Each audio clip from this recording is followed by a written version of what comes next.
Guys, andito pala tayo sa Tricia, sa may San Jose, Barangay San Jose. Sako pa to ng GMA. Dito kami nabili ng pasit. Pag galing namin ng simbahan, dito kami kumakain ng aming family. Ito nga pala si ate. Ellen. Ay, sila. Si Ako ate. si Ellen. Si ate Ellen. Eva po. Ate Eva. Ako si Roda po. Si ate Roda at si sumisili pa si ate. Ate Pepe. Ate Pengpeng, ayan Kami sila. po yung mga magagandang trabahadora ng Christian. Opo, dito. Dito po sa San Jose, Diego Cavite. Sa San Jose. Paano dito umorder? May di ba may kon dito, may Facebook page dito, alam ko eh. Meron po.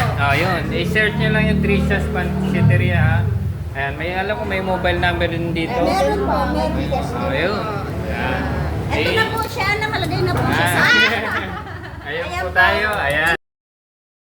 Ticket ko na siya. Ma'am. Aniso mo nga yung number. Ayan. Ayan po yung number. Okay, at ganyan lang mag-order. Thank you. Ngayon, nag-order ako ng palabok tsaka pasit dahil birthday na aking bunso. Ayan. Dito po siya nag-order sa amin. Siyempre, favorite. Ayan po siya, ma'am. Ang sample ng kanilang kuhan.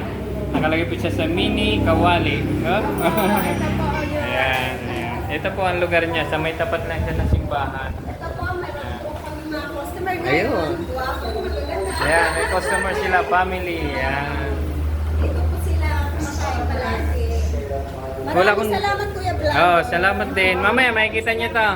Salamat, makikita niyo. Salamat.